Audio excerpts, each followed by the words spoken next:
August 1st, 1943. 178 American bombers fly towards certain death. Their target, Hitler's gas station. The oil refineries of Ploiești, Romania, supplying 60% of all Axis fuel. What happens next becomes the bloodiest air mission in American history.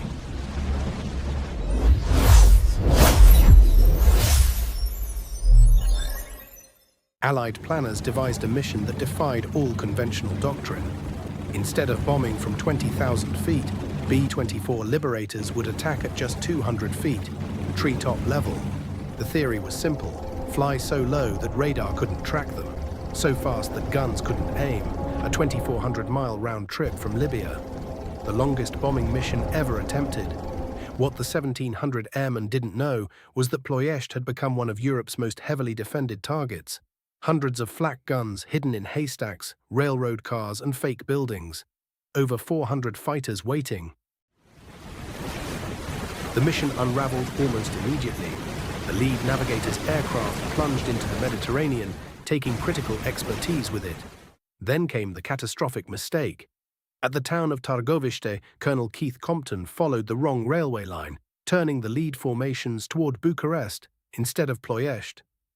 Captain Harold Wicklund, a veteran navigator who had flown to Ploiești before, desperately tried to warn him. Compton ignored the advice. Radio silence was maintained. The formation flew directly toward the wrong target. When the bombers finally reached Ploiești, they flew straight into hell. Anti-aircraft fire erupted from every direction. Bombers exploded mid-air. Others slammed into smokestacks and storage tanks. The 98th Bomb Group took the worst of it. 67% casualties. Colonel John Killer Kane's aircraft was hit more than 20 times. One engine destroyed, but Kane kept flying, circling the target before limping towards safety. No story captures the horror and heroism better than Hell's Wench. Lieutenant Colonel Addison Baker and Major John Jerstad were leading the 93rd Bomb Group when their B-24 burst into flames 3 miles from the target. Below them lay an open field, a perfect emergency landing. They could have saved themselves. Instead, Baker and Jerstad stayed on course, leading their formation through the inferno. After releasing their bombs, they tried to climb to give their crew a chance to bail out. The right wing collapsed. Hell's Wench cartwheeled into a railway yard. All 10 men aboard were killed. By the time the surviving bombers limped back to Libya, the full scale of the disaster was clear. 53 aircraft lost, 310 dead, 130 wounded, over 100 captured.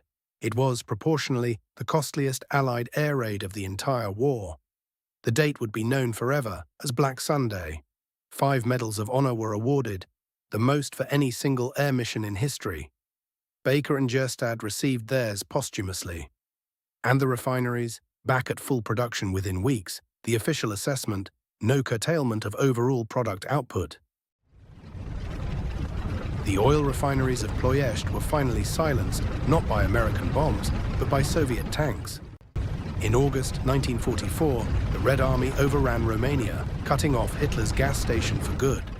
Operation Tidal Wave remains a subject of debate. Was the sacrifice worth it? Could different tactics have achieved better results? But what is beyond debate is the courage of the men who flew that day. They climbed into their bombers knowing the odds, and pressed on anyway. Their legacy endures not in the refineries they failed to destroy, but in the example they set of valor in the face of certain death.